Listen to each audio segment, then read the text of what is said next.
Hi, I'm Davis. And I'm Andy. And welcome to another episode of Game Grazers Discuss. How are you doing, Andy? I'm doing good, Davis. How about you? Fantastic. So, today's question comes from our good buddy Nathan. Represent north of the border. Yep. He asks, what are your favorite gaming controllers? Third-party and purpose-specific, example, steering wheels, super scopes, etc., are fair game. Also on that topic, what do you guys use for recording, and why did you go with that controller? So for recording, we'll just answer that now. We do use a wireless Xbox 360 controller that goes in through my PC over here. Hey. Occasionally we use a Wii U Pro controller and a gamepad that's tucked down here behind. Do you want me to grab it? Sure, why don't you grab it? Show off the gamepad because it's a nice, pretty cool thing. Better than a menstrual pad. And we use the Xbox controller just simply because that's what I have and it works with the PC really well. So that's that. How about you, Andy? What is your favorite controller? Well, so controller discussions are like, man, they're kind of divisive at times. They can be, yeah. But if you actually forced me to make a choice, I think the first choice would be my Xbox 360 controller. It is a pretty nice controller, I would admit. It's got some nice heft, has nice and durable, responsive. How about you? Mine is no questions asked kind of thing. It is the GameCube controller. Hey, they can't go wrong with that. It is one of the most ergonomically comfortable and easy to use controllers I have ever held in my life. I remember when it first came out, this thing looks so stupid, and I went to Toys R Us and I got to play a demo. I'm like, this is the most amazing controller I've ever held in my life. What the hell? So yeah, that's my answer for that one.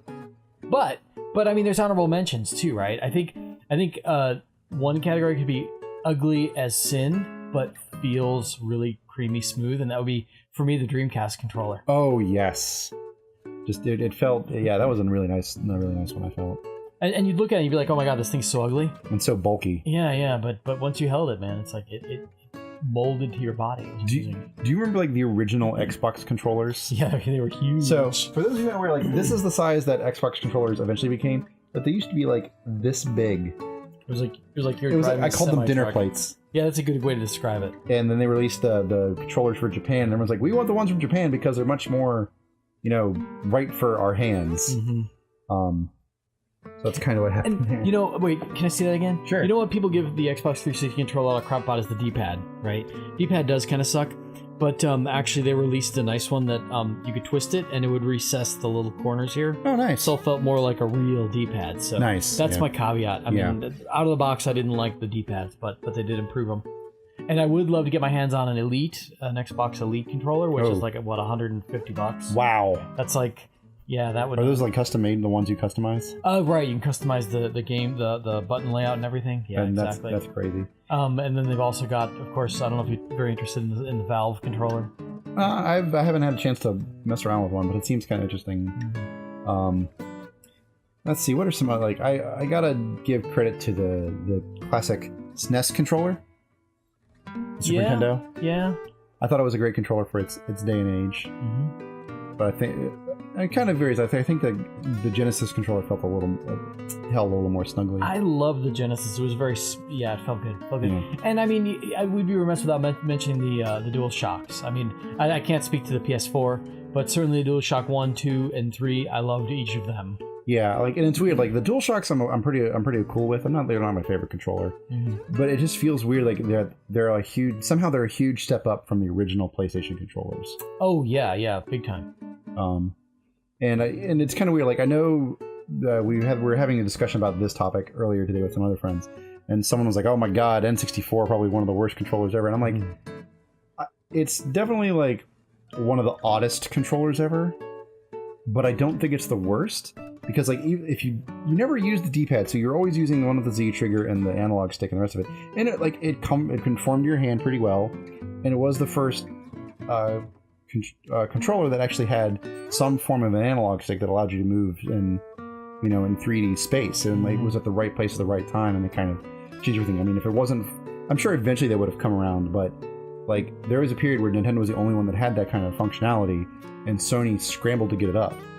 Yep, and we saw what happened with that. That was the Dual Shock. Yeah. I think they brought it full circle there. So let's turn it around, though. Okay, so you hinted around it, but what's your least favorite controller?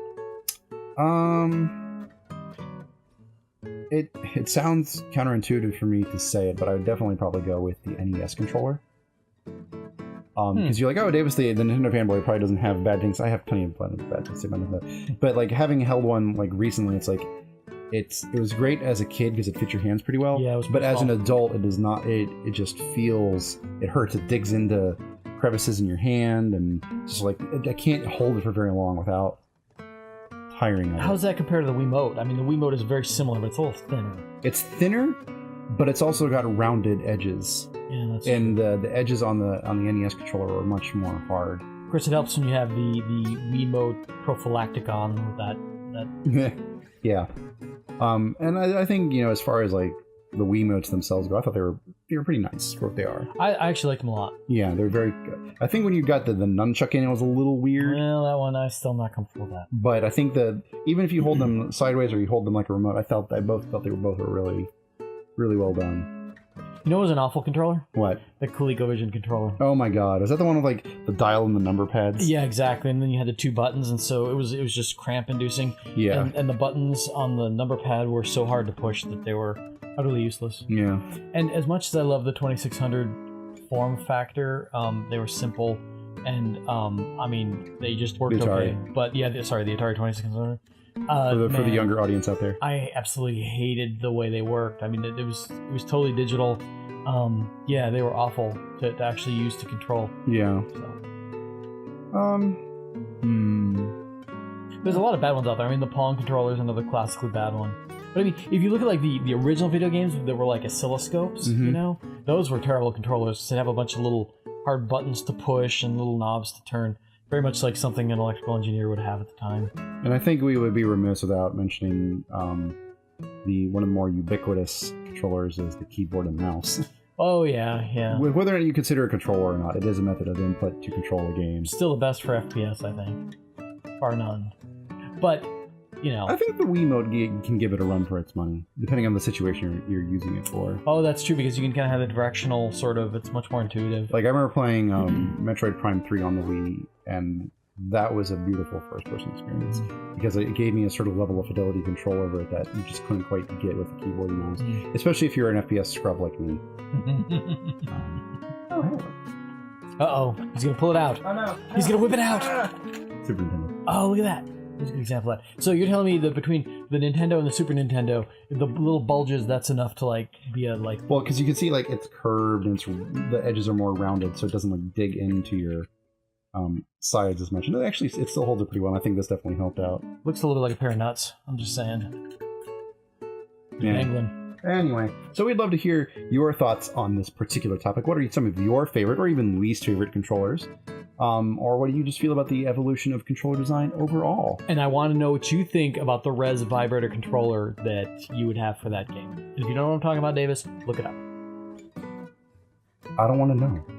Please send your questions and topics to gamegrazers.com/discuss. And we'll catch you next time. Thanks for watching. Ciao.